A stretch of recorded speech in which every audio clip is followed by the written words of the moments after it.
Hello everyone, स्वागत है आपका आज के हमारे वीडियो में। आज हम बात करेंगे यूजर इनपुट की और टाइप कास्टिंग की। ठीक है। यूजर इनपुट क्या होता है और टाइप कास्टिंग क्या होता है? तो यूजर इनपुट वो होता है जो हम रन टाइम में लेते हैं। ठीक है। रन टाइम में मतलब कि हमको यूजर में इनपुट लेना है, तो उस टाइम जब हम लेते हैं उसे हम कहते हैं यूजर इनपुट। ठीक है। और टाइप कास्टिंग क्या होता है? टाइप कास्टिंग होता है कि कास्टिंग का मतलब क्या होगा कि एक डेटा टाइप से कन्वर्ट करना दूसरे डेटा टाइप में। ठीक है। तो हम क्या करेंगे, जब यूजर इनपुट लेंगे उस टाइम में आपको टाइप कास्टिंग के बारे में बताऊंगी टाइप कास्टिंग होता क्या है। बट मोटा मोटा अगर मैं बता दूं तो टाइप कास्टिंग होता है एक डेटा टाइप को कन्वर्ट करना दूसरे डेटा टाइप में। ठीक है। आप इतना ही फिलहाल के लिए समझ लीजिए। तो कितने तरीके के मतलब की पॉइंट्स देखेंगे हम कि कितने तरीके के फंक्शंस होते हैं जिसकी हेल्प से हम डेटा मतलब कि यूजर इनपुट लेके फिर टाइप कास्टिंग कर सकते हैं। ठीक है। तो हमारे पास चार फंक्शन है। एक इनपुट। ठीक है। इनपुट क्या करता है? इनपुट जो फंक्शन है वो इनपुट लेता है रन टाइम में। ठीक है। इनपुट लेता है रन टाइम में।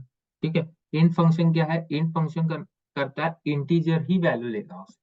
ठीक है। इन फंक्शन क्या करेगा? सिर्फ इंटीजर वैल्यू लेगा।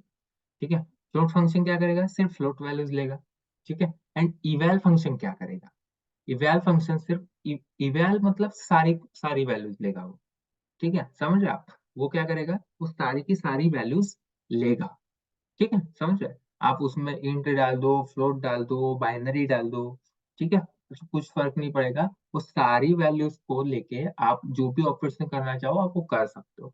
ठीक है। तो मैं सिंपली आपको ये प्रैक्टिकली करके देता हूँ हमारे पाई चार्म पे, है ना? पाई चार्म पे, तो उससे क्या होगा तो आपका और माइंड में क्लैरिटी होगी कि किस तरीके से ये वर्क करता है।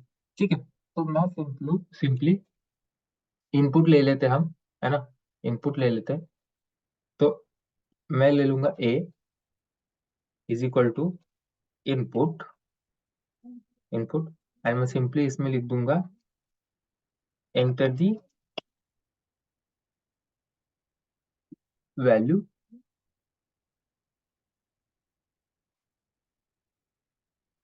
ठीक है।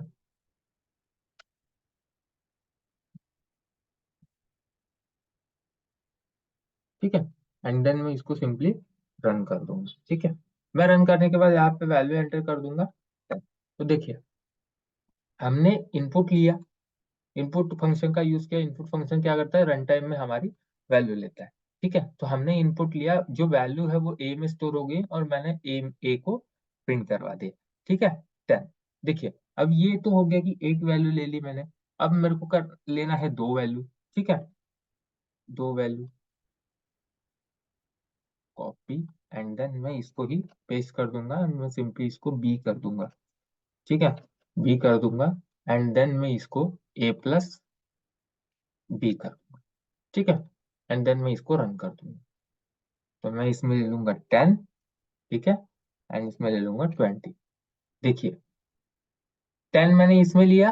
ठीक है। ऊपर वाले इसमें ए में मैंने 10 लिया, बी में मैंने 20 लिया और मैंने ए प्लस बी कर दिया। ठीक है। ए प्लस, मैंने ए प्लस बी कर दिया। ठीक है। तो उसमें ए प्लस बी में क्या आ गया कि ए की वैल्यू 10 है, बी की वैल्यू 20 है। ठीक है, इस तरीके से। देन बट क्या हुआ कि ए प्लस बी, ठीक है, ए प्लस बी में क्या हो गया कि 10 प्लस 20 कितना हुआ? 30 होना चाहिए। बट 10 प्लस 20 कितना हो गया? 10 और 20 हो गया, मतलब 1020 हो गया। और वो 1020 क्यों हुआ? ठीक है, कि 1020 क्यों कैसे हुआ? तो देखिए, इनपुट जो क्या है, इनपुट जो है वो सिर्फ स्ट्रिंग में वैल्यूज लेता है। ठीक है। वो क्या करता है? आपके जो वैल्यूज लेगा वो स्ट्रिंग में लेगा। ठीक है। ना कि वो किसी और डेटा टाइप में लेगा। वो सिंपली जो उसका डिफॉल्ट डेटा टाइप है स्ट्रिंग, इनपुट फंक्शन उसी में वैल्यू लेता है। ठीक है। तो उसने स्ट्रिंग में वैल्यू लिया। अब ए भी स्ट्रिंग में है और बी भी स्ट्रिंग में, तो उसने क्या कर दिया? प्लस की हेल्प से कॉन्केनेट कर दिया। ठीक है। 10 और 20 उसको कॉन्केनेट कर दिया और 10 20 ले लिया। समझ रहे आप? तो अभी देखिए, अभी हमको क्या करना होगा? अभी यहाँ पे एंट्री होती है टाइप कास्टिंग। ठीक है। हमने यहाँ तक देखा कि इनपुट कैसे लेते हैं, है ना? इनपुट में हम अगर दो इनपुट लेते हैं और उसको प्लस करना चाहिए तो हम नहीं कर सकते। ठीक है। तो अभी एंट्री होती है टाइप कास्टिंग। अभी मैं बताता हूँ कि टाइप कास्टिंग क्या होता है। देखिए हमने ये वैल्यू ली स्ट्रिंग की, बट हमको करना है ये वैल्यू का प्लस, मतलब 10 + 20 कितना होना चाहिए, 30। तो क्या होगा कि हमें वो जो स्ट्रिंग है जो हमने अभी इनपुट में मिल रही है उसको हमें टाइप कास्ट करना पड़ेगा इंटीजर में। तो वो किस तरीके से करेंगे, वो करेंगे हम इनपुट फंक्शन मतलब इंटीजर फंक्शन की हेल्प से। ठीक है, तो यहाँ पे मैं लूंगा इंट। ठीक है, देन मैं इंट के बाद इस तरीके से, सॉरी इस तरीके से, एंड देन मैं इसके इधर इस तरीके से। ठीक है, एंड देन मैं सेम चीज यहाँ भी लूंगा, इंट,